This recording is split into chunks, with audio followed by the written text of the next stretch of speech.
Check. The grills in my mouth double as a freeze. The grills in my mouth double as a freeze. The grills in my mouth double as a freeze. The grills in my mouth double as a.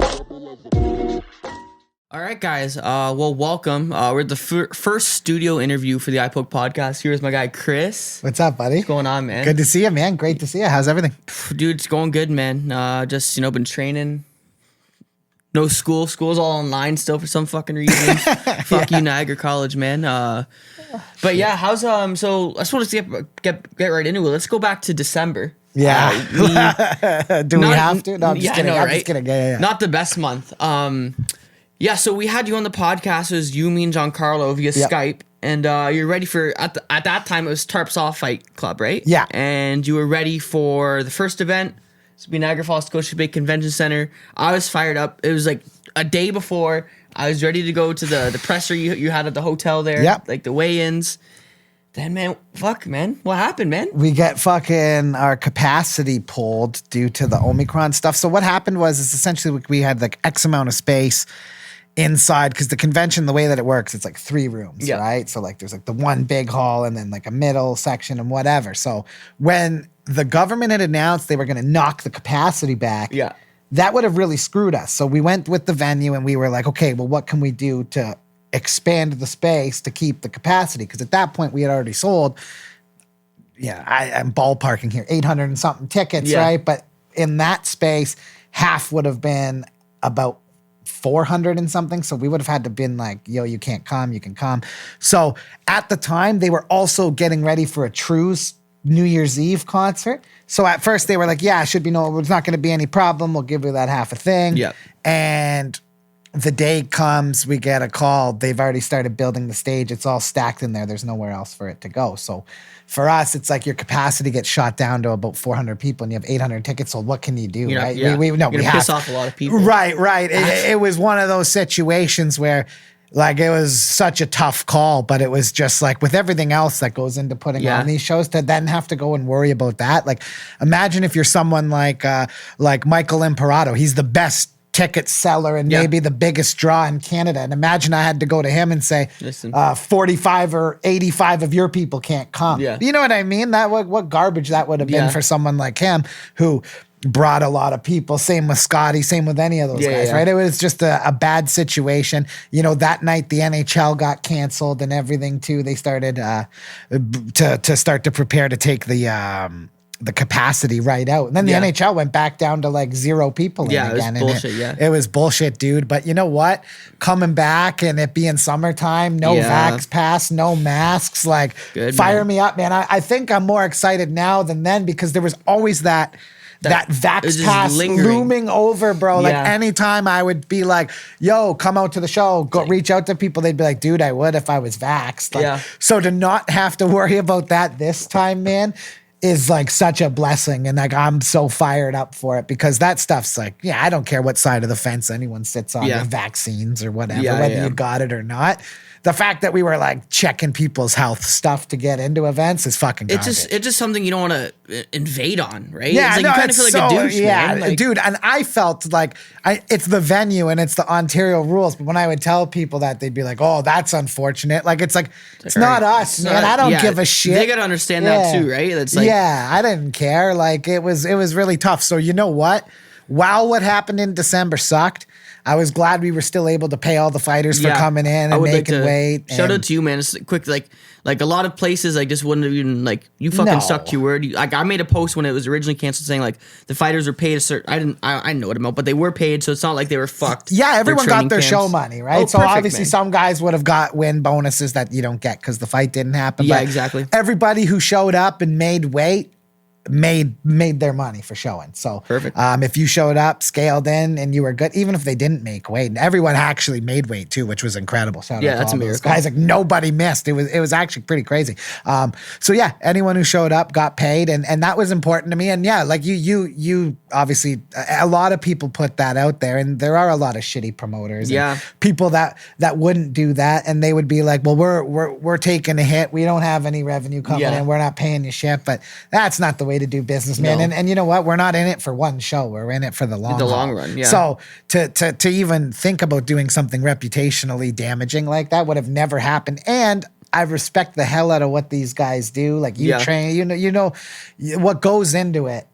It's like, dude, I wouldn't be able to live with myself if I would have done some shady shit like that. Man. No, you got to take care of people and do at least what's right. No one was happy. Everyone was upset. Yeah. You just cut weight all night. You're fucking miserable. Like, it was a miserable situation, right? So, yeah, right before Christmas, if you didn't do that, you're an asshole. Right? So that happened. So take us. So then that happens. And the next news that we got after that was you announcing the merger that made you guys front row fight club. So what happened in between those two periods of time? And then discuss what you can about how the merger happened. Yeah. So essentially, January, if you would have asked me January 1st, Chris, are you going to do another event? I probably would have said no. I was pretty bummed out about what happened.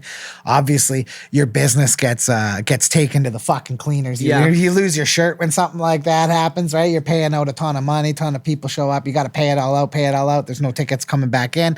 I was bummed, right? Started to get the itch again in about mid-January. Went back to the team and I was like, all right, let's get this baby off. Let's do this. Let's get it fired back up. Let's start digging into it. So we start kind of digging into it. And my partner, Jack, he's in New Hampshire. Okay.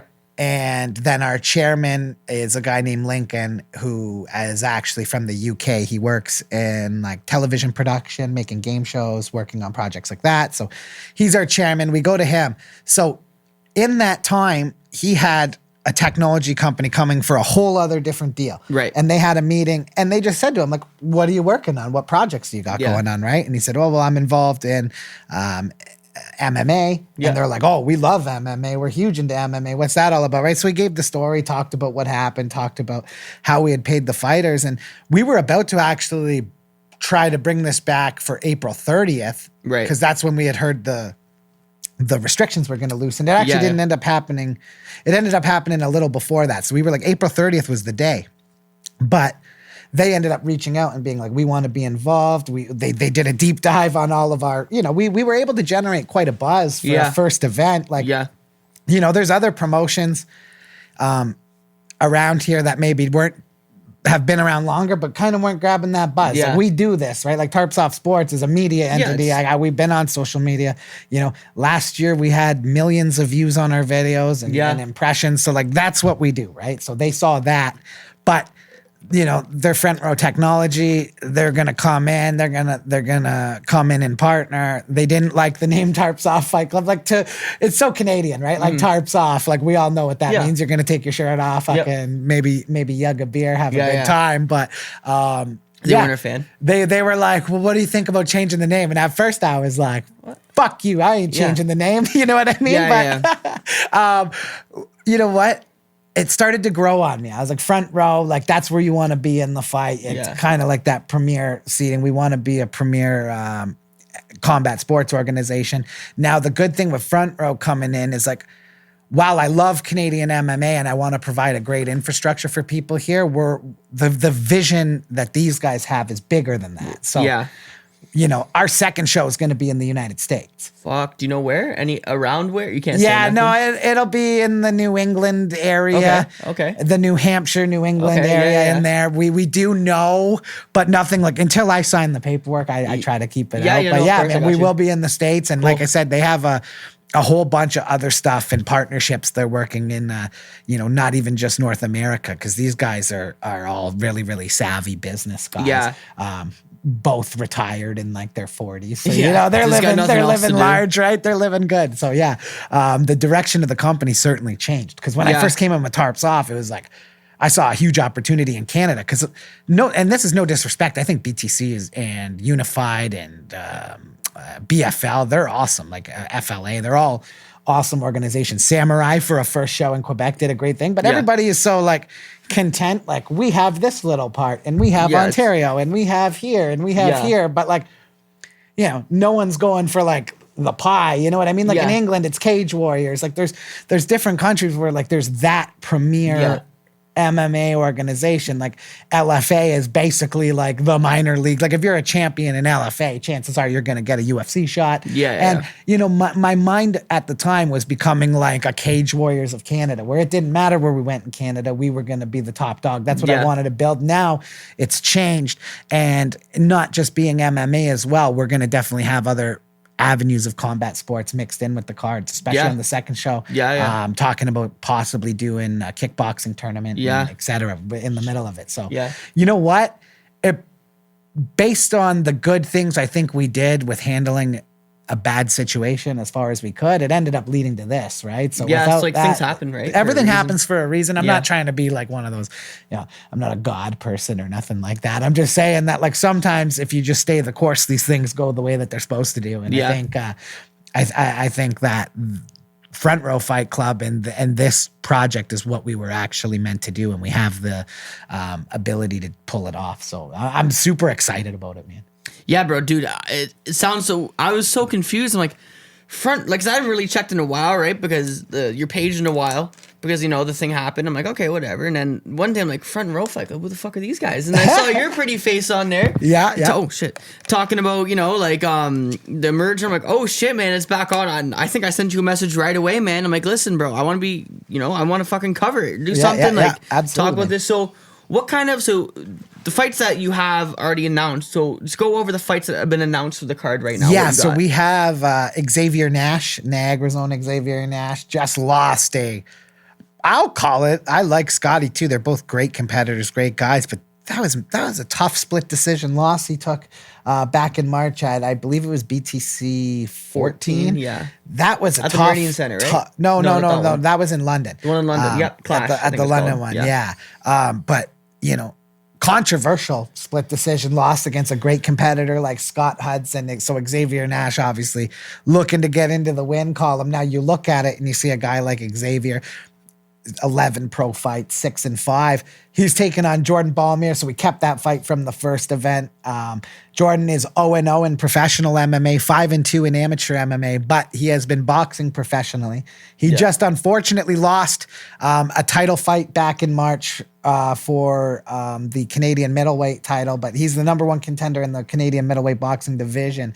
And to have him coming over to MMA and taking on a fierce competitor like Xavier Nash, like, that South Park meme with the guy with Stan's dad with the giant balls? Like, that's what I think of when I think of coming in and taking Xavier Nash on your first fight. And good on Xavier, too, because Jordan isn't just a pro debut. This is a guy who's a whole other animal. This is a guy with a purple belt and an elite boxing skill. Yeah. So, you know what? That is going to be an absolute banger. Everybody loves, you're a young dude, you get this, like, Jake Paul has really heightened the boxing versus MMA stuff, right? So to be able to put that type of fight on our card and be able to promote the boxing versus MMA. It's going to be good to see it in an MMA format too. Right? Yeah, because it always goes the other way. It always goes to boxing. It's like, what the fuck, man? Like, it's cool, but it's like, dude. Yeah, I don't want to see Tyron Woodley box ever again. No, and I like Tyron Woodley a lot, right? I love him too, but I don't want to see him box. I don't even want to just retire, just rap. He's a rapper now, man. Yeah, he can do that. But it never happens in MMA. It always pisses me off.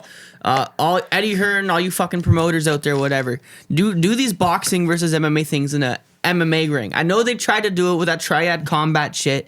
It was Team Fat Rampage Jackson versus Cannon Briggs. Let's go, champ. Let's go, champ. He said that 1,000 times that event. I was ready to shoot myself in the head. But you know what? That event, don't mean to cut you off in the middle of you say in the card, but that event was interesting to me. I didn't like. I liked it. I didn't mind it. I liked it a lot. It was funny to see the boxing guys. I love boxing. First off, that's my first love is boxing.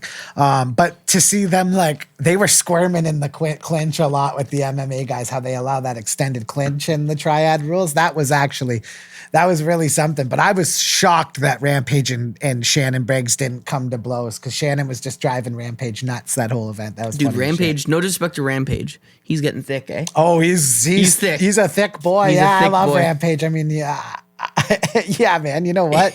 When you get to be in the movie A-Team and shit like that, Rampage doesn't got to worry about money, man. He's living the good life. So I like to see it. I would love to see those two get into shape and do it in the triad. That would be incredible. I'm just glad they're not. He's not Bellator, like he's not in Bellator doing that. Remember that shitty little heavyweight tournament? They had like Chael Sonnen, they had Rampage, they had Lyoto Machida, they had Fedor, Ryan Bader, not Miocic,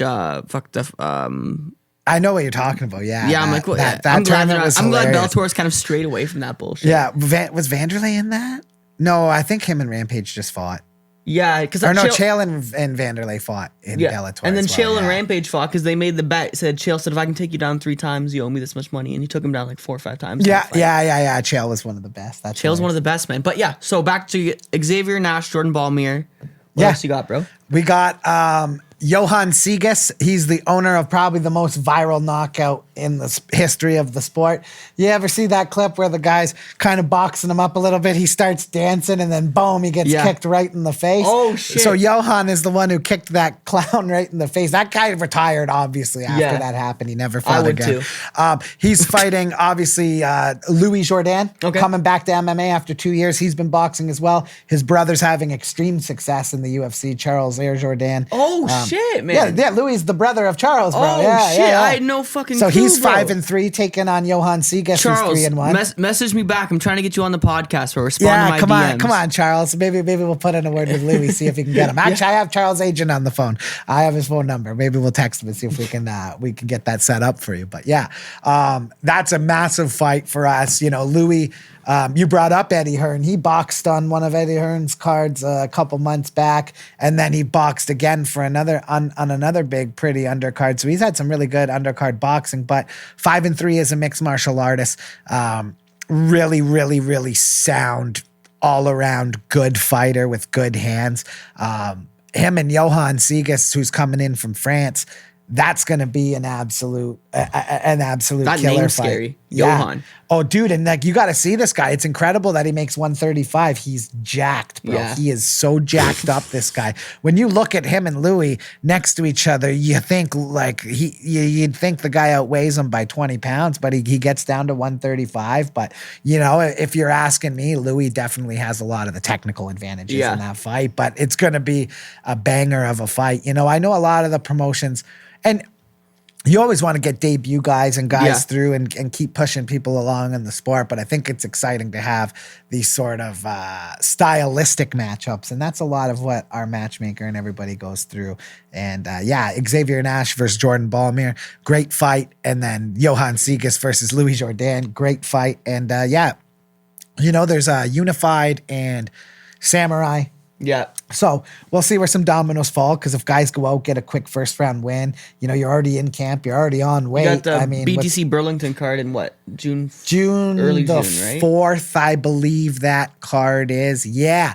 Actually, I saw Dominic Clark, who was going to fight Scott Hudson on our card. I think they're bringing him in for a fight there, because he keeps saying June 4th, Canada, which I love. Dom, absolute professional. That's a great grab for BTC. And I mean, I imagine they're running that with Adam Asenza, because that's like their guy, right? Yeah, that's their dude, right? They gotta fucking do that. Asenza's a fucking beast too. Like, yeah, he's a killer. Oh fuck yeah, I love that way that guy fights. Yeah.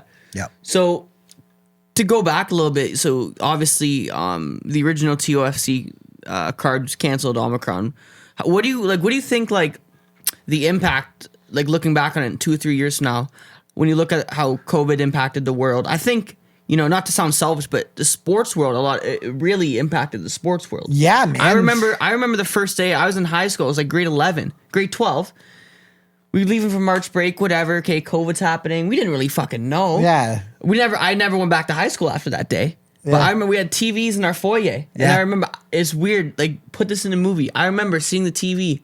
The night before, it was Rudy Gobert from Utah Jazz, NBA. He gave everybody COVID. He touched all the mics as a joke. The next day, I see NBA season suspended. I think that was the first major sports organization to suspend. Yeah, man. And from there, everything, it was literally like a movie, wasn't it? When that actually went down, when they canceled the NBA season, I was on a podcast with from Q107, John Derringer. We podcast together sometimes. He's been on radio forever. He's a legend and a great friend. And yeah, man, we were on a podcast, and then like we both stopped and we're like, whoa, shit, the whole world's shutting down. So, I know. Yeah, man, you know what? The impact on sports, has been rough from Omicron.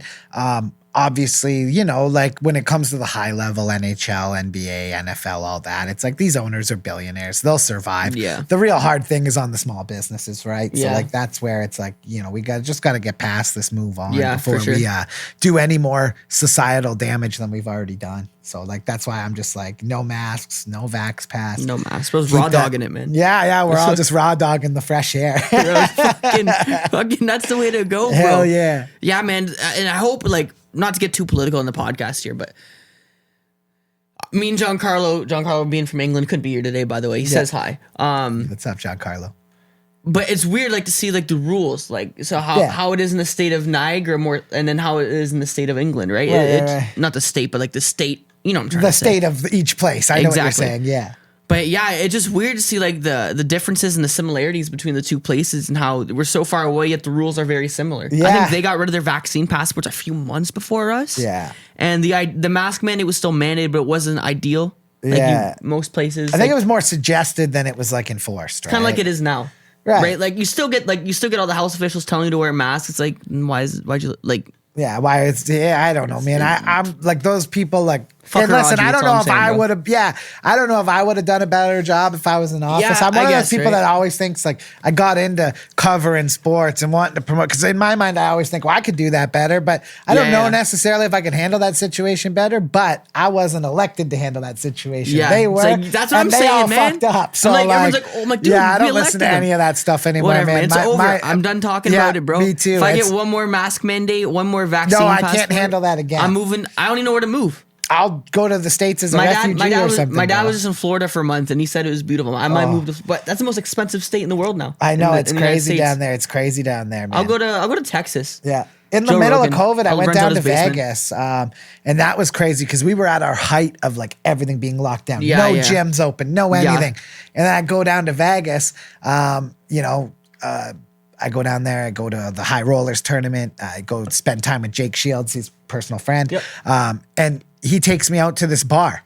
Jake, as soon as we get there, we go out to the bar one night. A guy from the UFC production team or something like that. He's in a cover band. Mm-hmm. He plays music. So all the fighters are going, man, seeing the way that they were just able to at least live freely during that as opposed to here It was was beautiful, bro. It was was super beautiful. crazy. I was so man. jealous, I man. was so jealous. And then again, when back in January, when we were back in the lockdown again, I went down to New Hampshire because we were going to actually look at, before we even had originally thought April 30th and before we landed on June 25th, we were like, shit, can we escape over here and just put a card, bring the event one here and then worry for Canada to open?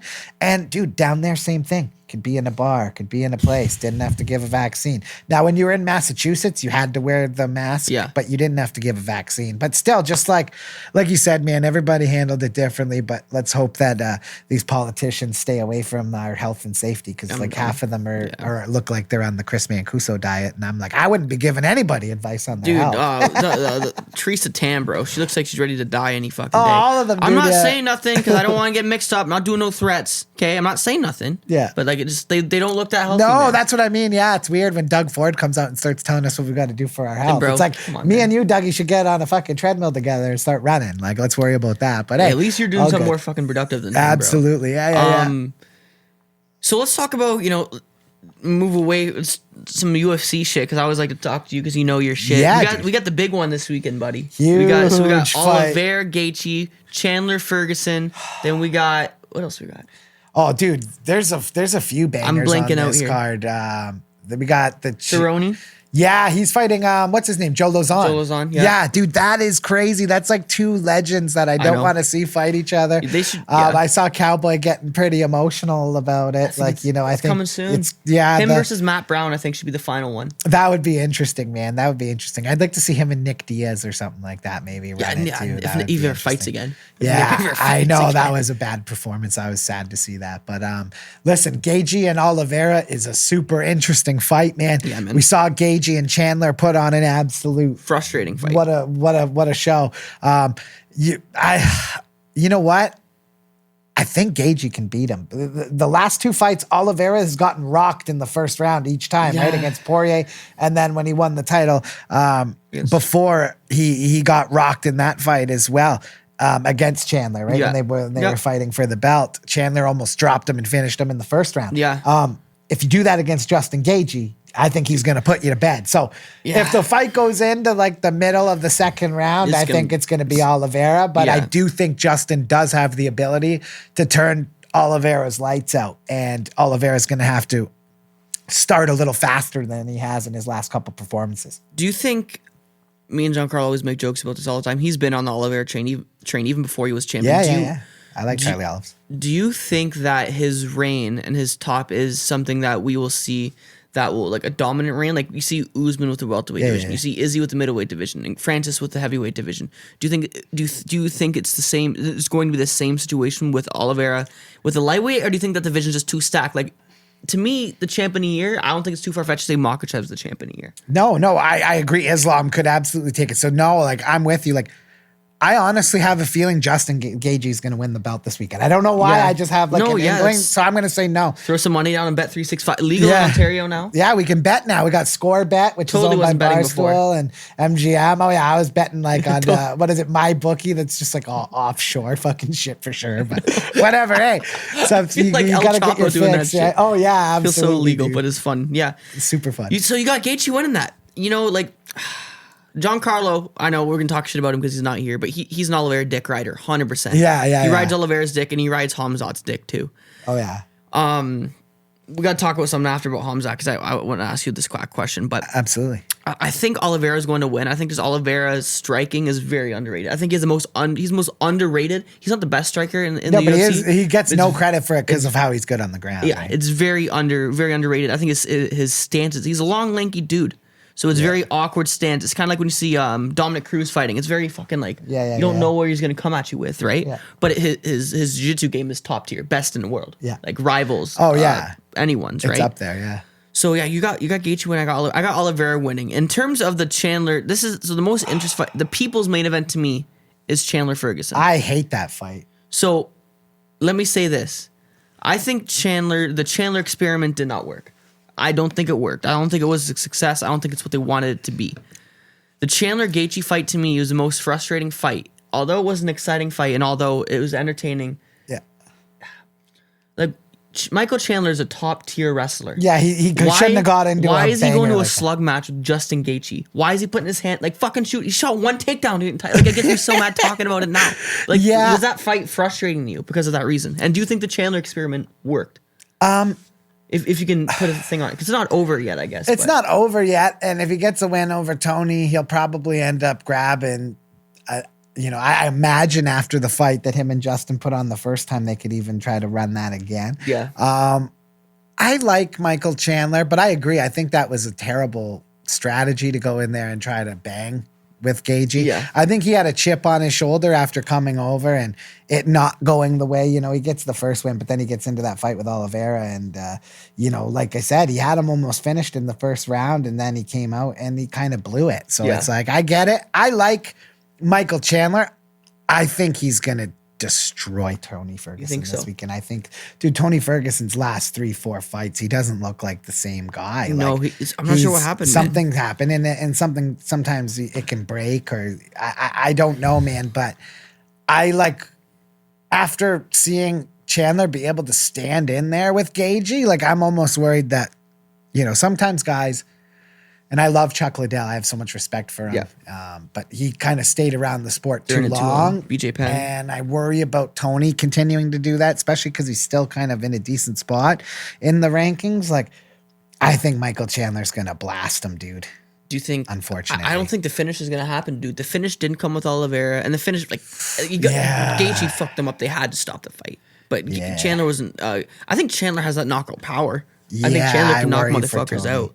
I worry for Tony. I mean, what has he landed? Like, he's only thrown like 30 punches or something like that in his last like 2 or 3 fights. He used to be the boogeyman, man. He was odd. Like, dude, that's why I hate even speaking like this. Yeah, it's like because I'm a fan of him that I'm worried about it. He's probably me and Giancarlo were talking about a few episodes ago. Probably one of the best guys to not win UFC gold. Like, he was interim, but he's probably one of the best guys not to win. We talked. We said Ferguson. I said Gustafsson. I think Gustafsson. If Jon Jones, I was at that fight in Toronto in the first fight with Jon Jones. By the way, look back on that fight. It wasn't a robbery. Like, No. I think right when it happened, but now with hindsight, fight was No, almost no, 10 no. And like that was back in the era, and it's a little different now. Back then, you really had to beat the champ to be the champ. I fucking hate that. Now, like you see the crossover to Bellator, like Pitbull beat McKee, but I think back in 2010, 2011 UFC days, that fight would have still went to McKee just because like it was the old you gotta beat the champ to be the By champ. the Like way- everyone's gonna get mad, and this is probably viewed by mostly Canadians, but like Johnny Hendricks smashed George St. Pierre, I thought, in that fight that they fought, and George got the decision because he didn't. If that fight happens today, George loses the belt 10 out of 10 times. Bro, here's my thing about that bullshit ass rule. All right, guys, we're back. Yeah, so I was saying, like, so the whole terms of they got to beat the champ to be the champ. Bucks and Chiefs are playing the Super Bowl. It's tied 7-7. And then the Bucks fucking get a field goal. So it's 10-7. Right. Like, imagine if they were like, oh, you didn't beat him by a touchdown. Right, You gotta win by 10. You gotta win by 7 or 14. 10-7, you won, but yeah, You got to really beat the champ to be the champ. Fuck that. Yeah. I hate that. That's the analogy I always like to lose. Is like it's a way of winning. Like Right. decision. Right. Although the judges are sometimes fucked Yeah, and up. Dana's not going to love you if you're, Dana's not but gonna there love are you. decision But fighters, that's, man. That's a way to win a fight. So it's like sure. why do we even talk about that? Right. To be like I never understood that rule. And that's why people get into that debate about open scoring, right? Like now, if you fight in one championship in the UFC, it's a 10-point must system. Yeah, you gotta oh my God, you I gotta know. have the rounds, but for one, it's open scoring, right? So Yeah. maybe you're gonna get rewarded more for landing shots and doing damage than so if someone over there tries to just take down their way to victory to just score points, it doesn't work because they judge the fight as a whole, not actually individually But by like round. you look at the guys that are been most dominant in the sport, like the champions, like Couture was so fucking boring to watch. Right? He was dominant, but to the average eye, to the casuals, he was such a boring fighter. Yeah. Usman up until he started training with Duke Trevor Whitman, and got to striking and everything behind his game. He look what he did to Woodley. He wrestle fucked Woodley. Yeah. And he wrestle fucked Damian Maya. He wrestle fucked all those guys. Yeah. Right? But now he's getting more exciting with a knockout, he he slept Masvidal so bad. he slept Masvidal so bad. I was kind of glad. I got a story to tell for you after, but I don't like Masvidal. I ain't saying nothing about Masvidal not saying- after how I see he takes care of Yeah, I'm business. not saying like, anything either. I'm like, oh no, you're the best, Masvidal. No, I agree with you, man. In a jiu-jitsu match, though, if it's strictly jiu-jitsu, I'm not sure what belt he is, but I'm pretty confident yeah, in jiu-jitsu, yeah. You might be able to tap him. Yeah, but yeah, the whole boring fighter thing, and like you said, like it is a little different now. Like you see fluke decisions more often. Like a lot of people were upset about the Aljamain Jan fight. I thought Aljo won that fight. So did I. I thought didn't Aljo get won that it. fight. Giancarlo texts me, he's like, bruv, this is bullshit, bruv. I every time I text him, I read it in his accent. I do a terrible British accent. But I'm like, no, I FaceTimed him after. I'm like, dude, I thought Sterling won the fight. it was too. up to the last round, right? Yeah, I thought so as well. Okay, so I thought Sterling won. I had no Yes. problem there. People were like, I think people had a preconceived the idea of Sterling. So when he won, everyone thought it was bullshit because of the whole. because he's supposed to be the paper champ. He was supposed to just come out and get No, but beat. he's- And guess what? He put on a fucking show. He's legit, man. I liked Aljamain Sterling. I liked that he came back and shut Dude, everybody up. I He's liked good. that a lot. And I he's a love legit guy. We saw what he did to oh my god, who he fucked up. Who's the guy that Dillashaw fought in his last fight? Oh, Why can't we both think Jesus Christ. white guy? What's his fucking Dillashaw name? fucking crushed him too. Look it up. Pull If out. You you gotta know pull, what- we need to say we need a phone here. Why can't I think of his last name? And Why he's a- I keep wanting to say Aldo for some reason. No, but no. It's a guy that went to Sandhagen. Yeah, Sandhagen. Look what he exactly. did to Sandhagen. Sandhagen's a very good fighter, and Yeah, Aljamain, yeah. I think, pretty fucked up Sandhagen, Yeah, man. yeah, So yeah. Aljamain's a legit guy. He's not a fluke champ, guys. Yeah. Fuck all you casuals, okay? Yeah. He's a Aljamain's guy. wicked. I think right now in that division, we're jumping everywhere. I just love talking MMA. Right Me now too. in that division, so you got Aljo as the champ, right? You got Jan. Do you do I think Dillashaw gets a title fight. Yeah, right? Dillashaw should get a title fight. And then you he do- was the champ. He Yeah. had the steroid shit or whatever, and He's good, man. He's still good. Yeah, I like Dillashaw's style a lot. I like that he embraces being a snake after what he did to Team Alpha Male. To Cody Garbrandt, Cody Garbrandt and what's his name too, Uriah Faber. And Yeah. that was kind All of those shitty. guys. but It's fun. They're- At least he embraces it. At least he owns it, right? He owns it, man. I like to call Alpha Male they kind of fallen a little bit as a team. I always called them the frat house of MMA. Yeah. They seem like a bunch of frat guys. You got Garbrandt, you got Mendez, you got Faber, you got Dillashaw. They all seem like a bunch of party boys. bunch of party boys, which is fine. Which is I great. mean, I would join that fucking frat house, but Me too. yeah, I think that's what you do. I agree. I think you do Dillashaw versus Sterling. Yeah, you should. And then what do you do like in interim? Not I hate interim belts, but like in a contenders match, I would say. Do you throw Aldo and Sandhagen, or do you Aldo? Or I think I think Jan still deserves a title shot, but I don't want to do Aldo Jan because I don't want a repeat of what happened to Aldo. No, me So what either. do But you- God, Aldo is on. He's having a second life. Yeah, man. And you know what? He's only 34. I know he's not even that old. He's younger than I Conor. thought he was older. I know everyone thinks he's older because he's just been doing it for so long. I know. But yeah, man, what do you do, man? What do you do there? I think like I would like bantamweight's to crazy. I'd like to see Aldo and Sandhagen. That's what I was thinking. But you And still got to then- keep Jan in the picture. Yeah, but I mean, he had 2 fights. He got DQ'd and then he lost. Like, I think he needs another one Need to or work 2 his way wins. back He up? needs to work his way back up. I think they should. I think it would be smart for him to take a fight against a beatable opponent and get that confidence back because, yeah, I don't know what people were so upset about with that. I think people with had that Sterling preconceived decision. idea. Yeah, like you said, they had it in their head that he Yeah. was a paper champ, and I did because I too. couldn't I believe it. roasted him And on then the it was podcast. like the McKee and Pitbull fight the night before. No, yeah, and everyone was up in arms about that. It was like I don't know what everybody was watching. Like I thought Pitbull won that fight too.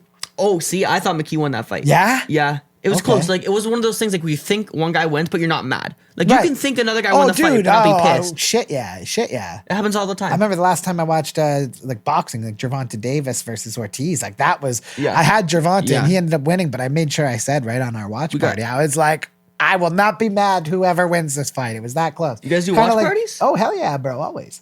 Bro, invite me on. Yeah, bro. come, bro. We're Do you on do it in tomorrow. person or is it on via Zoom? Well, we usually do it via Zoom Okay. because me and Jack are so far apart. But like you and me could do it in person. yeah, man, but just let me anytime. know. I'm yeah. fucking, I got nothing else to do in my life. We got Canelo fighting tomorrow night too. You know Yeah, that? yeah, he's fighting Bivol. Yeah, Yeah, it's crazy. The guy wants to go and fight in every division. It seems like I'm waiting I for know. him to fight Tyson Fury next. Dude, Canelo. why He just not? keeps coming Fuck up in it. weight. I love him. Fuck it. He's a legend. I love Fuck Canelo. it. He's one of the best. But here we can talk about this. I think there's a dilemma in boxing right now with they got the stars. They have the individual stars. Yeah. More so at heavyweight. Too many different organizations though. That's what you got the Canelo and Gervonta Davis. Those are the lighter, like in terms of yeah, those weight. are the big guys.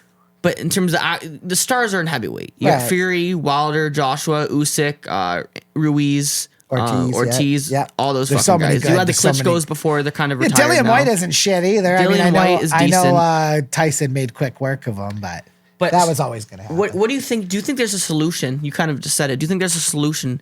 And do you think they should like at UFC? If you're the champ, you're the fucking champ. Like UFC's definitely the I hate prime. these different organizations. WBO, I wish- WHO, Ring Magazine, fucking. You know what? Elon Musk just bought Twitter. He should buy all the fucking boxing Fuck it. organizations and just make them one organization dude, but that's and what you have need to do, everybody dude. fight. That like, there hasn't been a fight that And like Frank and Eddie Hearn and all of them Yeah. can just fucking there's work as these a team to stars, promote. Like to me, they had the Fury White fight in fucking Manchester, right? yeah. Huge arena, huge. No. That was at Wembley. Wembley, my bad. Manchester. London, What the fuck yeah. am I talking about? All everything in the UK is the same to me. I'm just kidding. Love you, Giancarlo. So that was a waste to me. Like it was so dope, 90,000 people. But to Right. me, in my heart of I hearts, know it should have was been a waste. Usyk, but obviously Should've the been war, Usyk or like the war in Joshua. Ukraine. But Joshua, man, I know, it they should have been fucked up that thing Joshua. so bad. They could have booked Tyson Fury, Joshua years ago, bro. I know, it should have already happened. And then Ruiz came and got the win over Joshua, but then Joshua came back, looked dominant against Yeah. Ruiz, and then I think Fury just come off his second fight with Well, Deontay Wilder. if- Book it then. They're all pussy. I mean, Joshua should have, like, he needed to beat the Ukrainian. He needed to beat yeah, him. he and needed to be Usyk's a Usyk's problem. a fucking problem for sure. And Shout then out to like Usyk, man. he has a rematch clause with Usyk, so Usyk and Joshua will fight again. And I think Usyk's gonna splatter. I think this Usyk, time. but then do Usyk Fury, man. Why not? Right. And sell that I out. mean, he's in Ukraine right now. If Yeah. Tyson says he's not fighting again, I don't buy that for a He's second. gonna fight Ngannou. He's gonna fight Ngannou in one of those circusy fights. I think it'll be a boxing match with 4-ounce gloves. I don't like that. Just do straight up boxing. Like quick side note. Yeah. Either just box, but you know what? He does like. I mean, it's a tall order to ask Francis Ngannou to come in and box Tyson Fury. He's so technically skilled. Probably, arguably, one of the greatest heavyweights of all time. I mean, the guy is just fucking amazing. So like, yeah. Listen, there's a difference between getting hit with boxing gloves than there is getting hit with the 4-ounce gloves, Yeah. right? So I get where he's trying to give Francis a little more of a chance in the fight. Dude, if they do that at the Las Vegas Raiders, if they do it in the Allegiant Stadium? Yeah, bro. If they do it there. They need to do a UFC card at Allegiant Stadium. Yeah, that would be They had interesting. it, what was it, the Marvel Stadium in Australia, right? For Izzy Whittaker? Is that what Yeah, I that's? think that's what it is. They Yeah. need to do some fucking mega Mega show, fucking yeah. dude. I want McGregor, Jones, fucking Like everybody on bro. it, yeah. Bring back fucking Hoist Gracie in his prime form, dude. Just do some Yeah, crazy yeah, shit, yeah, man. Like there just hasn't bring been somebody that. back, yeah. Like this card is really good, but this first card in a while has got my dick hard. Like Yeah, you know what yeah, I mean? yeah, Like yeah. I it's know like what you mean.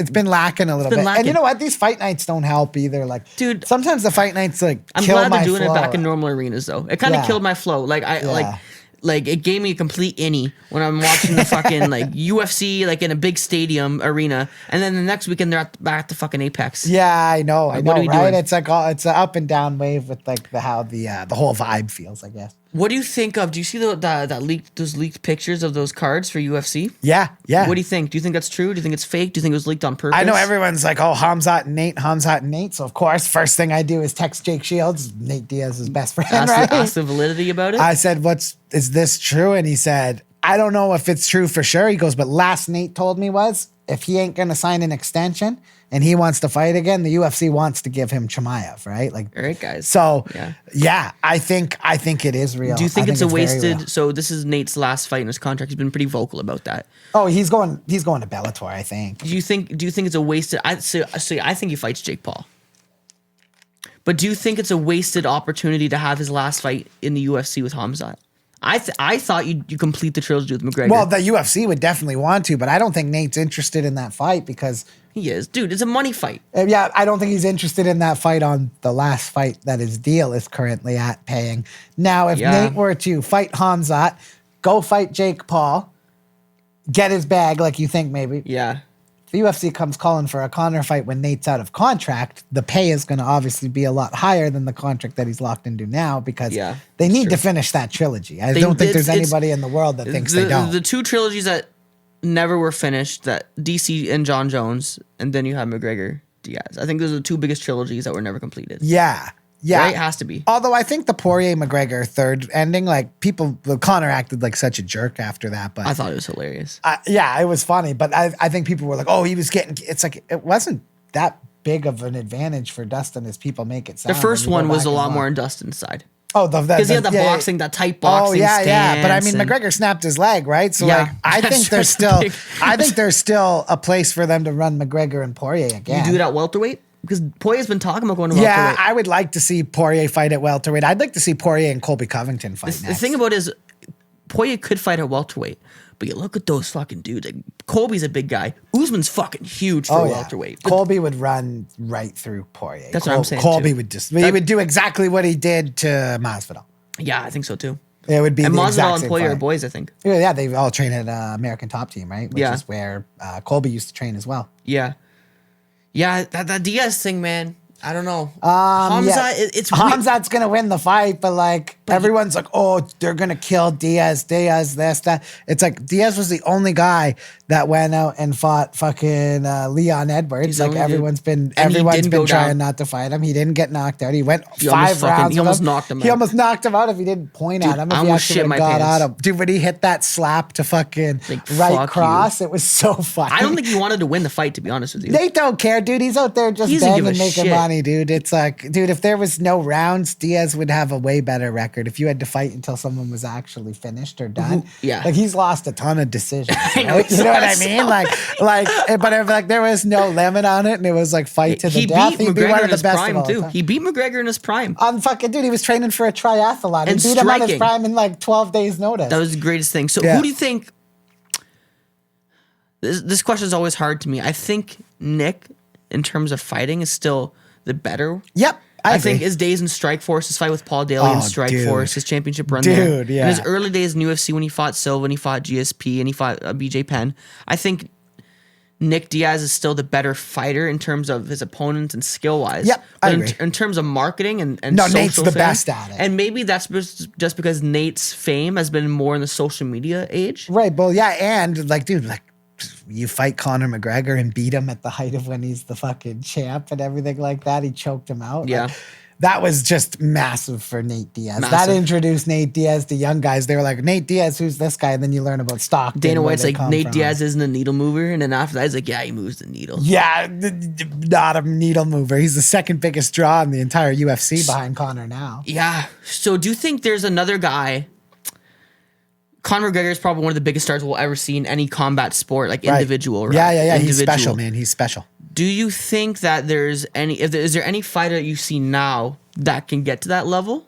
You know what? If it's possible. This might be a little personal because I've interviewed him before Yeah. and he's friends of a friend of mine, so I have a decent relationship Yeah. from him. But I mean, you look at someone like Paddy Pimblett. Yeah, I knew you were gonna say that. Yeah. Listen, Paddy's probably not as technically skilled as Conor, so I don't know if he's ever going to be able to get the belt. That's just a personal Yep. opinion.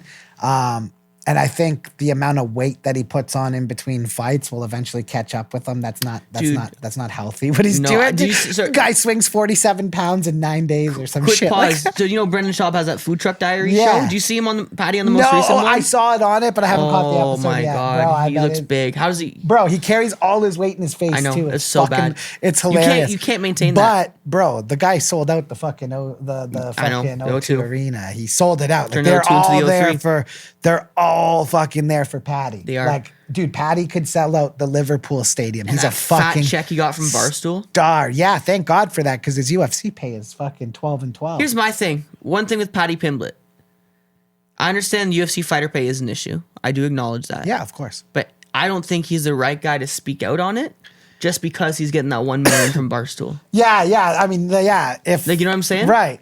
And it's funny, like Barstool just has so much money to fucking play with. Like they Shout signed out Dave Molly- Portnoy, bro. Yeah, Dave Portnoy's a G. I have a lot of respect for obviously what they've built Yeah. there. Being a guy who wanted to be in media and be able to say whatever you want to say, and like they cleared out a path for people to do that. A huge path. I love seeing that guy like $100 million now, just living like because he's such an asshole too, right? He Like, doesn't, so, like, he doesn't even li- own it anymore, I don't think. No. He was no, on the no. Nelk podcast and he described a lot of it. He said he doesn't own he's still like a media head. Like a Yeah. figure. He's like the figurehead. Like he's in like a 5-year deal, but like when that's up, they're gonna have to pay him to be there. Like, yeah, And they it's will. not his company. Of course they will. He has so many ventures and the way they go about things. Like my girl watches that BFF's podcast, Josh Richards, the TikToker. He actually does some work for like the Maple Leafs in NHL now too. He's like an ambassador. Yeah, he's I think doing all that well. stuff's a really good idea. It is, dude. It's All these good. old You know heads what? like fuck this. But I'm like, no way. People get so upset. Does he It's like, attract the younger- these kids are Yeah. dancing on. It's like, bro, Does he people were attract- saying the same shit. Old people were saying the same shit about us when we were coming up with Gameboys in the fucking early 2000s. They were like, Parachute these pants. kids are fucking whatever. You know what Yeah. I mean? It's like people are always going to hate change, man. I embrace change. Yeah. I like seeing the younger kids and the younger generation getting their money online. It sucks going to work every day and fucking slaving Dude, and I'm breaking over your here- back for a job. So if you can make your money on the internet, man, it. all power to those kids. It's funny because like Josh Richards was like one of those sway boys or whatever the fuck Yeah. you called them. But it's funny because Bryce Hall is like one of his guys. But Bryce Hall is like one of his best friends, a guy Yep. named Johnny Guaz. And Jay Guaz does a podcast with us on Tarps Off Sports, his brother. So it's funny. Like I've kind of gotten to be, like, Yeah. Johnny on our podcast broke that Addison Rae and Bryce Hall broke up. Bro, all of a sudden our clip was in every fucking news. TMZ reached out, like, can we pull this fucking clip? Oh my And, God. bro, it was insane. So That's yeah, wild. it's funny that you brought up Josh Richards because like Johnny's a part of like their clan or whatever. Yeah. Like, yeah, it definitely gave us our most like viral fucking moment that we've ever had. And of course it was over some fucking 2 young idiots that I could care less about breaking Yeah, up. you know what's funny though? TikTok when it first came out, it was like, oh, this is It's fucking dudes fucking dancing, dudes. dude. But at yeah. first it was a joke. Everyone joked, but now everyone's on it. Everyone's on Ironically, it. like for the podcast for clips, You it's, have to it's be good. on It's there, so- bro. We're the on al- there. We're on there clipping, dude. Some of our shit can get like 2-3 million plays, The and it affects algorithm, the the, rest. more of it. people like it, the more people see it. Simple as Right, that. The right. more people see, the algorithm is so weird, but it's so good for podcast clips and as a media outlet in terms of advertising dude. and Even if you, promotion. dude, I know a guy who jumped on. He has like a concrete company. He jumped on TikTok, bro, and started posting his jobs. Pulling Bro, he got a fucking contract, bro. He got like a massive contract. Like I'm Dude. talking like $100,000 Dude, contract out it's of it. it's one of those things. saw man. his work. They're like, started as "Shit." a joke. Started as a joke. I remember I was in high school and originally it was Musically, I think it was called. Yeah. And everyone, the fucking high school girls was dancing, lip syncing Lip songs, syncing and songs, then you yeah. got the stars. It's like that with everything. Yeah, man, it's crazy. It's crazy to see.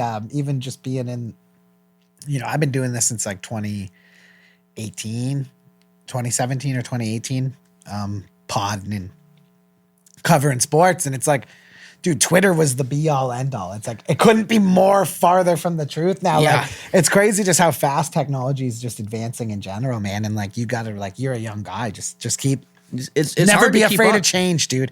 Like, even like with what we're doing, like we're getting into like the NFT space with this technology are you? thing. And I fucking love that stuff. You got I any? loved crypto. Yeah, I do. I have a couple NFTs. You got in the big ones or no? You got in the No, Bored Ape Alien Yacht Club? Friends is the biggest thing I Yeah. have, which is getting big, like Yeah. hopefully. But no, I'm not in no Bored Ape. Yeah, if I was in a Bored Ape, You wouldn't yacht be in club, St. Catharines, bro. I would be here in fucking silk pajamas and a fucking cigar. And a fucking I Gucci wish I robe. got into Bored Apes. Dude. I wish I got into crypto punks. I The- wish I got into that the thing that with- stuff. I yeah. do have something called glizzies, which is actually my favorite things that That's I own. fucking They're, hilarious. they're just fucking hot Hot dogs? dogs. Yeah, That's you know the fucking glizzies. awesome. I know yeah. glizzies, bro. Yeah, Come yeah, on, yeah. dude. That's my favorite. That's my fucking favorite awesome, NFT bro. is the glizzy. The thing with the NFTs, like, to me, it's the technology, the blockchain that's the most impressive thing out Yep, of all of it. yep, The ability to certify ownership through not actually having an actual. Yeah, it's like having a, well, like people are like, oh, I The could just PNG, screenshot you it. It's like, fucking, no, fuck you off, that's the same idiot. thing, you It's like, dummy.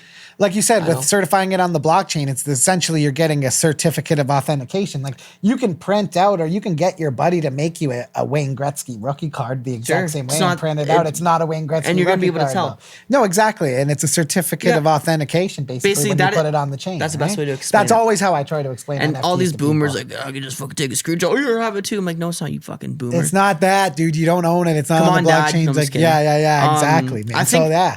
I think the only unfortunate part about the whole NFT space and the crypto space is you get all these big YouTube groups promoting on all these social media figures promoting like kind of bullshit. Yeah. A lot of people have used it to like their financial gain. They kinda do in it, the they make sense where everyone buy they up, know then they it's cash gonna. out. Yeah, they know it's gonna rug, then and they cash they'll out blow right it when up everyone- anyway. Jake Paul's in the middle of like a bunch of shit for that. Everyone's for some going to fucking be in it. They're doing a fundraiser one. I remember like a bunch of FaZe guys were in it. thing. Yeah. And they were doing like some fundraiser, like feed the homeless. It was a good cause, but some guy actually looked into it, and the minute it caught traction, all the promoters bought out, so they made all the money. Then the fucking rate of it went down. Yeah, so everyone's rugs. fucked. Yeah, rug pulls. Now I'm really into, now that I've gotten into the space a little bit, and I've only been in it a few months actually. Utility NFTs Okay. are really, really. What's that? A utility, it's like, so you have the NFT, but it allows you, like, okay, Gary V's doing it with V Friends, right? I know, fucking love that shit, Fucking bro. buy some NFTs, man. Oh, NFT, yeah. He goes to a fucking garage sale and fucking gyps a kid out of a fucking Hot Wheels. Sell this on eBay for fucking $20, guys. $3 a car. But you know him, like, you know, like anyone who buys that NFT goes to like a conference, like Yeah. VCon, right? So like the way that I see our NFT working alongside the fight promotion is there's going to be some real world utility. So like if you own this, like not only do you have your NFT and You can go to that's places. great, but it'll come with certain things know that Nelk? can The Nelk? happen in real life. Yeah, Yeah. they got the meta card. It's the same thing, right? You get access to the exclusive clubs with your. Yeah, that's interesting though. Right, but even them, they don't have like a functioning business. No, either. their shit's So, kind like, of bullshit too. I've been what- looking into it a little bit. Oh, kinda I've shady. heard some I've heard super some shady shit. That shit. that Lamborghini giveaway, all that shit. Oh, dude. Oh, yeah. Like, I mean, they ran like we're looking for a Nelk MMA fucking They show. sold out. By the way, now y'all fucking sold out on Canada. Okay, you guys released Happy Dad Seltzer 2 years ago, bro. I was It ain't even in Canada I was yet. so fired up. I'm the to get king it. of seltzer, too. Like, no one loves I know, fucking hard dude. seltzer I'll more down than a me. seltzer, I bro. I'll ain't fucking had- caveman it, bro. I Listen, ain't even had it Happy Dad yet. my dad went to Florida. I tried to get him, bring Happy Dads. Now I'm gonna tag you in this post on story. This is gonna go viral on TikTok.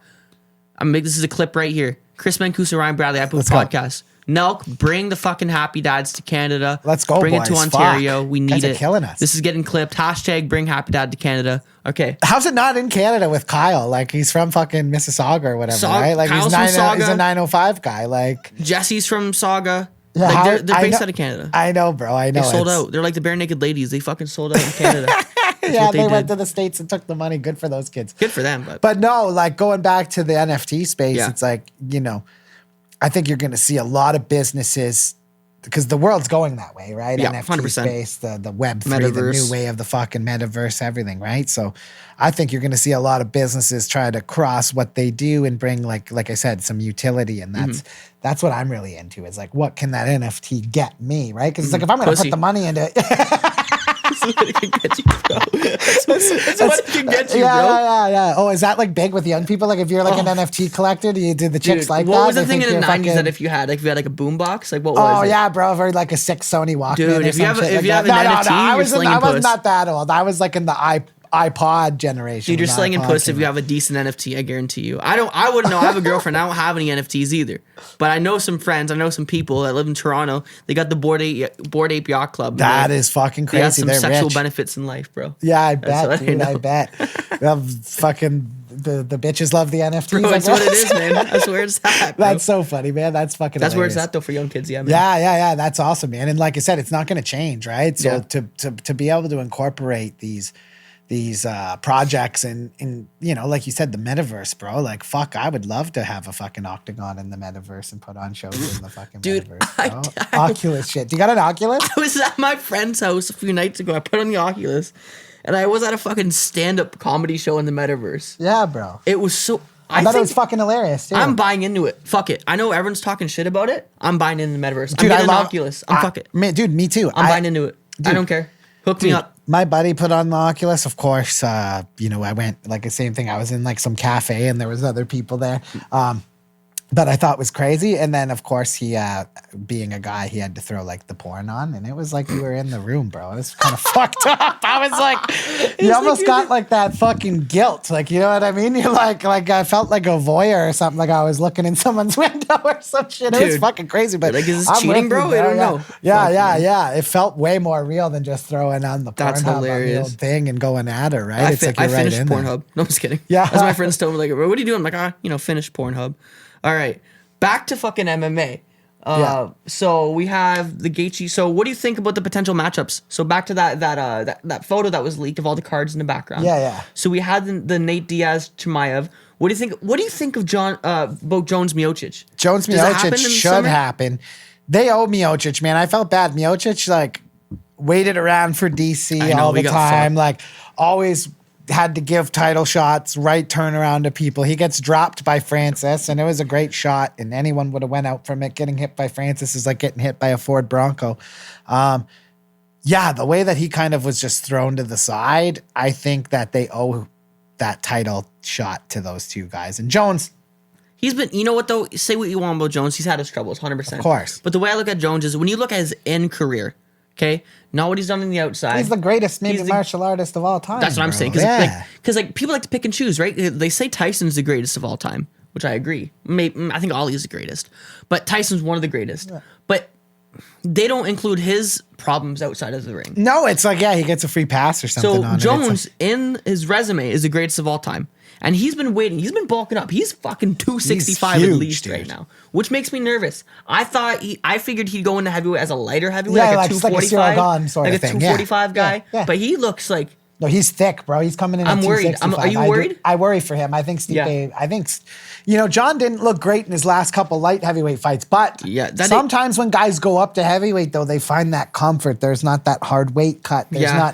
not. Jones might be able to go into 265 and fight at heavyweight against bigger, stronger guys, but you know what? Physically, he might be feeling like the best he's ever felt. So and he's super skilled. Even at light heavyweight, he was a big dude at 205. He was a big dude, massive. regardless. Dude. Jones is massive. I mean, look at his brother Chandler plays in the fucking NFL. Like the Joneses are big He got boys. signed to the Raiders too, didn't he? Yeah.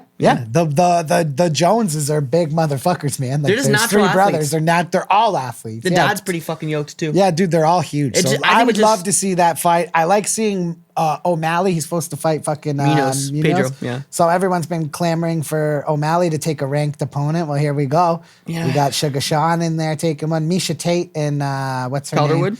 Yeah, that would It's be. just Wood now, I think. Yeah, She got married, right? yeah, I don't know. I think No, it's so. Megan Anderson. Megan, no, she's out. It's her and I thought it was Joan Calderwood. maybe it is. I thought it was Lauren Murphy, but It is. You're is right. it Lauren Murphy? Yeah. My bad. Yeah. Yeah, so it's getting Misha Tate back into the sport is a good thing, and She then just came off Big Strickland Brother. and Strickland and Pereira, that's interesting as well because, I mean, that guy's beat Israel Adesanya twice in kickboxing, right? He knocked him out. Listen, bad, dude, too. it's a different sport, bro. I understand. I know. They're trying to find guys to fight imagine that, Adesanya. though, but imagine, like, the guy comes in and gets a title shot against Adesanya, and yeah, it's mixed martial arts, but you're looking across at the only guy who's ever beat you, like, twice. Yeah, like that's true. other than Jan Blachowicz when he went up, and I'm talking about when he's actually in his comfort zone and that, like, and one of the knockouts was fucking brutal. Like, I know what you're talking about, He devastatingly knocked him out. That would have me a little fucked up. Yeah, you know what? We were talking about Colby Covington earlier. I've always thought he should, he's not going to beat Kamaru Usman. He should go up and try to challenge at 185. His wrestling would give Izzy fucking trouble, dude. That pace and that fucking aggressiveness. He's just always coming for legs, dude. And he doesn't stop. The cardio is like Colby's cardio is 10 out of 10. So we'll see, man. It's going to be an interesting weekend of fights, that's for sure. But Canelo always fights on the worst nights. Like last time he fought, Plant was on the Colby Covington and Usman card. He fought one time when Khabib and Conor fought. Like he's always on the big UFC nights. Canelo always like and they're playing for the boxing fights. They're playing the UFC fight on the screen until the main event ends.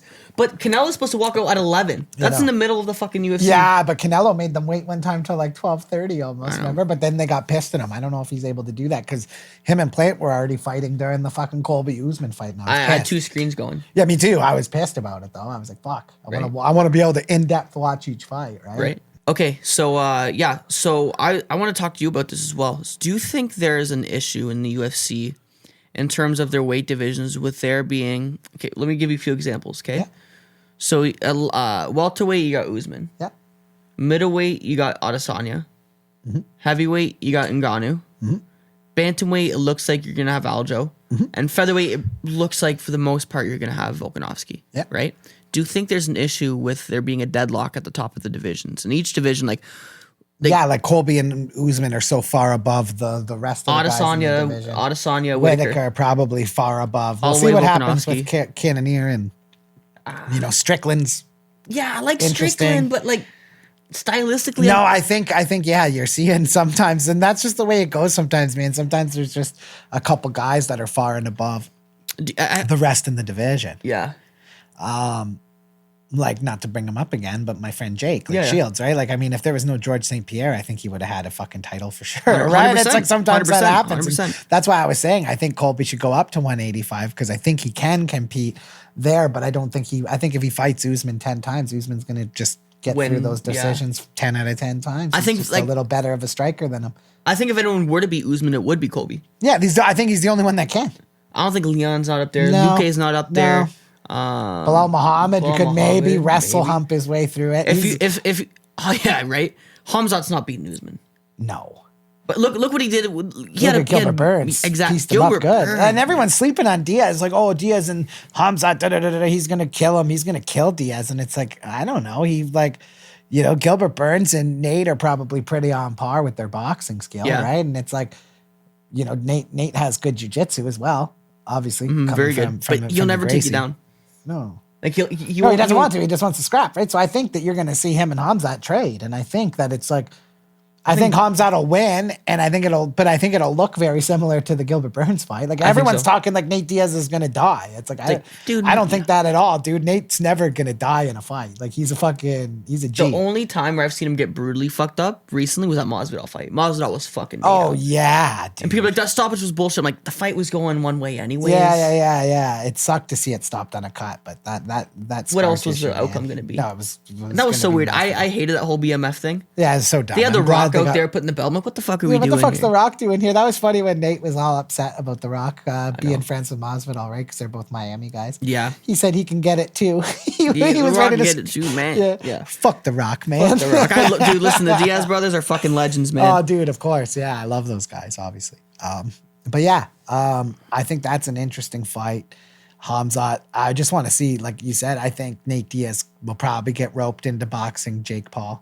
Why not? Why wouldn't you for the money? Because if I'm Nate, I'm not doing it for less than $5 million. No, which is way more than he's making fighting him. And I think Nate is going to be the biggest. Like, Jake's obviously. I think Jake's ultimately on the road to fighting McGregor. Yeah, on the road. He's going to do. He's going to do Diaz, maybe Bisping. I don't want to see him hit Bisping around. No, maybe not. It might not. I hope not. Might knock his eye out. We'll see if Tommy Fury, if he fights, because That Tommy Fury beat a fucking really decent Okay, boxer but listen, this weekend.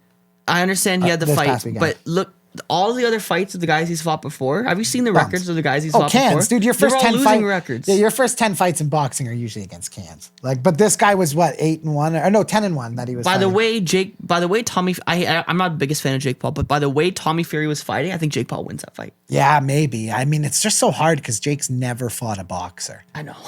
He's fought a couple, like a YouTuber, a guy in the NBA. He's always like 5-time world champion. It's like, dude, what was like Tyron Woodley isn't a puncher.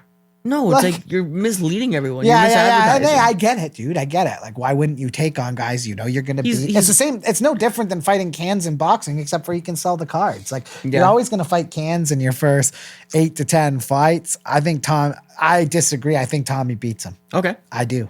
I do think Tommy beats him. Not by knockout or anything. I just think he looked very stiff. Tommy looked very stiff. Yeah. But I mean, it's a whole different, like, I mean, he ain't going to be more stiff than Tyron Woodley was. Yeah, Like, you can't get much stiffer Or Ben than that, Askren. bro. Like, No. I would box Ben Askren tomorrow. I would too. Like, you know I would mean? box him tonight. God, like, I mean, I would never want to be in a wrestling match with Ben Askren. Absolutely He'll not. twist you like a pretzel.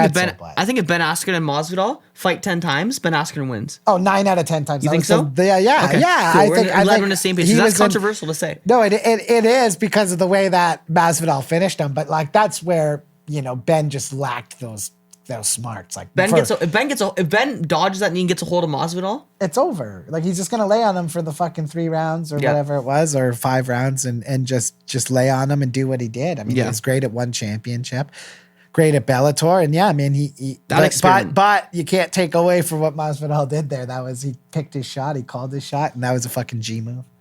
do you think that, I know Dana's had his public open beef with Jake Paul. Do you think that he brings Jake in the UFC eventually? I think you'd more likely see Logan Paul get in first, just because he does have that like collegiate wrestling and boxing mix. Whereas I saw Jake Paul one time, he did like an MMA round with, I don't know if it was Chris Avila or someone like that, and he just got fucking smacked around. So I don't know if he's really trying to do that. But I do think you could see Logan Paul fight MMA. Yeah, Logan seems to be the more marketable guy too. Way bigger. He was just at he's WrestleMania. Way bigger, dude. I saw that Logan match. Paul. Not only that, I watched the match. I love, like, I don't care about wrestling anymore, but I'll always watch WrestleMania and the Royal same. Rumble just because I used to love that shit when I was younger, kid. bro. Oh, me too. I was all into that shit. He was fucking awesome. Like, he's a real athlete, Dude, Logan Paul. Like, he's a true athletic athlete. as When he did the Three Amigos to taunt Eddie Guerrero, that was, dude, it was so It was good. good. The And he can Mysterio sell. stuff, and he was fucking, he was agile, man, and he sells. He's huge. That fight him and Floyd Mayweather did. I mean, you see the pay-per-view numbers that Jake Paul and Woodley did for the second fight, only 65,000 it was so buys. fabricated too. Ugh, Do you think rough. Jake Paul, dude? No one cared to see that fight again. Everyone knew he was going to win. Like, it's Yeah, because Tyron Woodley. He's not a boxer. It was supposed to be It Fury. was supposed to be Tommy. Up until like and 2 fucking, weeks. yeah, Tyson broke his ribs in training, smashing him with the ball. Remember Right. They put out those fucking videos. Do you think so? When Logan Paul fought Mayweather, the whole Jake Paul gotcha hat thing happened. Yeah. If you're Logan, I'd be fucking annoyed. I'd be like, Yeah, dude, like, this is my. dude, he just came and tried to take his spotlight. Yeah, the Jake's like, I actually like Logan Paul. I think Logan's grown. Yeah, as a person. he has. And I mean, Jake will too. Jake's just a kid, right? Like, Logan's what, 31 now, probably? Logan? Or how old's Logan? Dude, Logan's 27? like 25, bro. He's that young? Fuck, he's been around since, dude, I remember Vine. How old is Logan Paul? Logan Paul is 27 years old. Shit, Yeah. he's younger than I thought. I feel 31. like Vine was so long ago, right? Yeah. I feel like that shit was so long ago because I remember when he was in the Suicide Forest and pointed out that That's body what I'm and saying, laughed and bro. shit. I remember when that happened.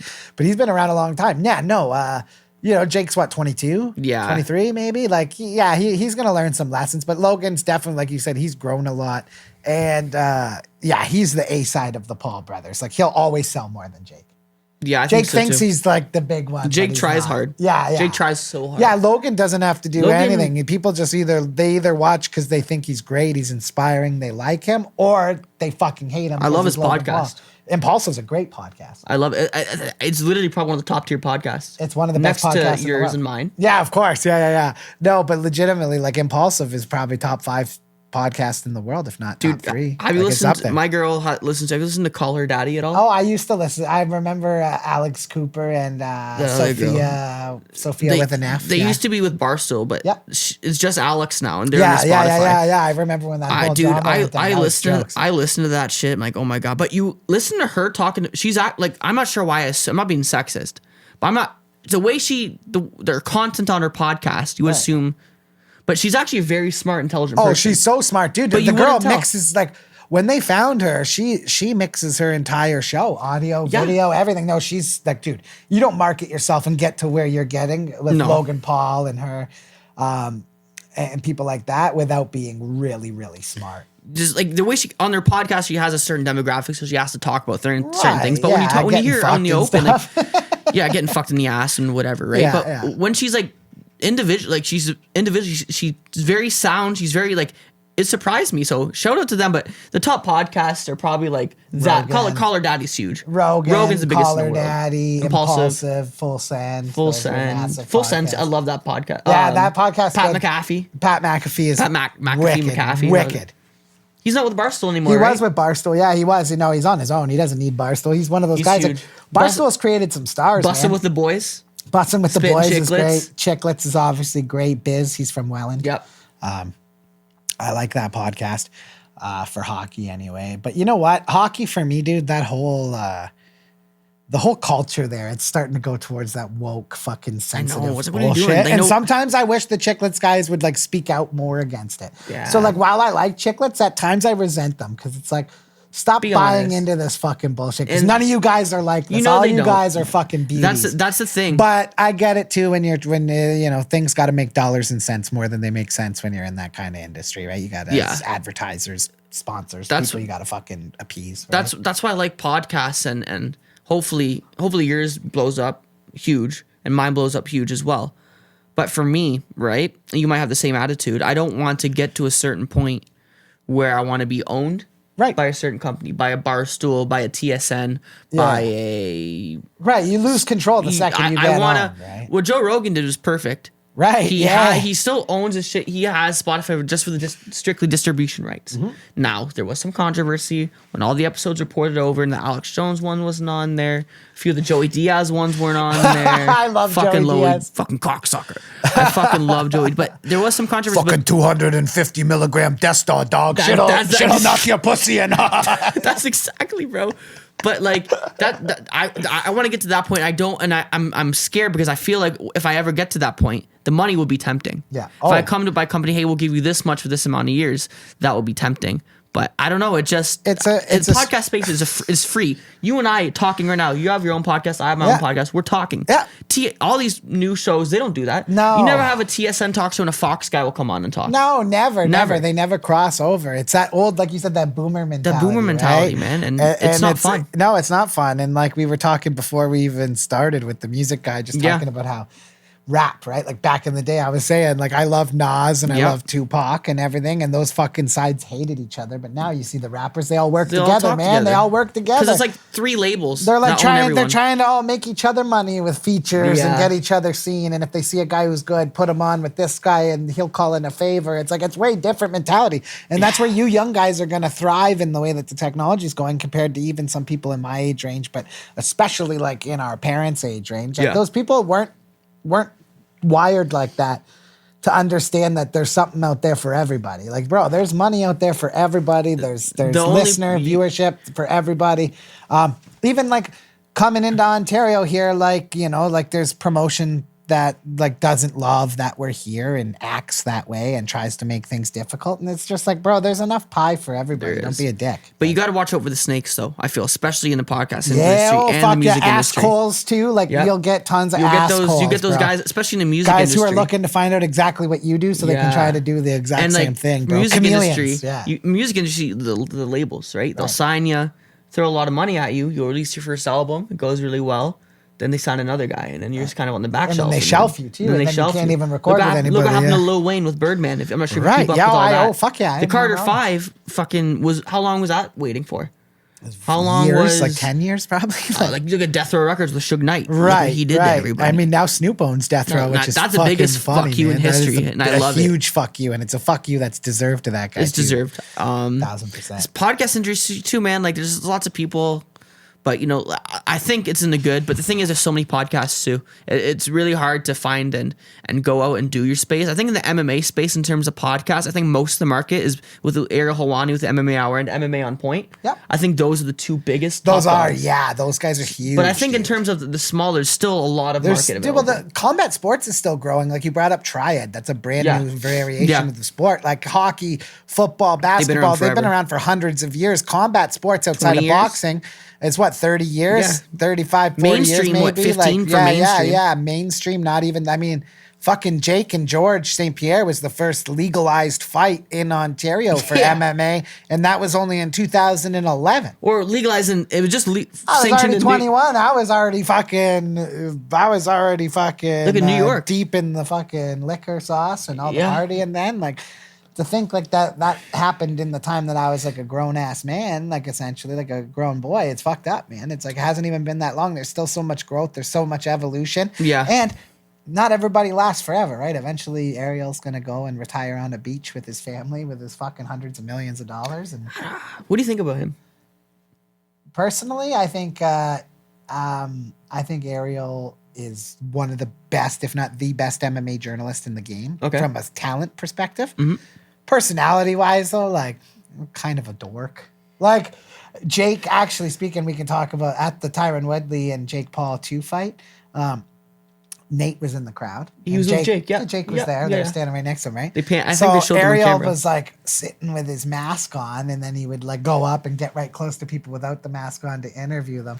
And Jake was like, "Take your mask off, Ariel." Dude, I guess Ariel blew the fuck up on him. Like, was like almost in tears crying. Fuck you, Jake. Like, I guess Jake upset him so bad, and Oh, Jake man. hates Ariel, right? I so know. he's No like, one- of course, that was why He what takes Shields a was lot of trying to shit, do to especially him. the whole shit was like, it was weird. Like he had that thing with ESPN for a while, and like him and Brendan Schaub got in that little beef, right? He was so He got- annoying. people During thought that. he It's got like, and I don't even fired. like Schaub, but like, not that I Yeah. don't like Schaub. I don't love his content. I should never. Yeah. I respect the fuck out of the guy. He's a great fighter. Yeah.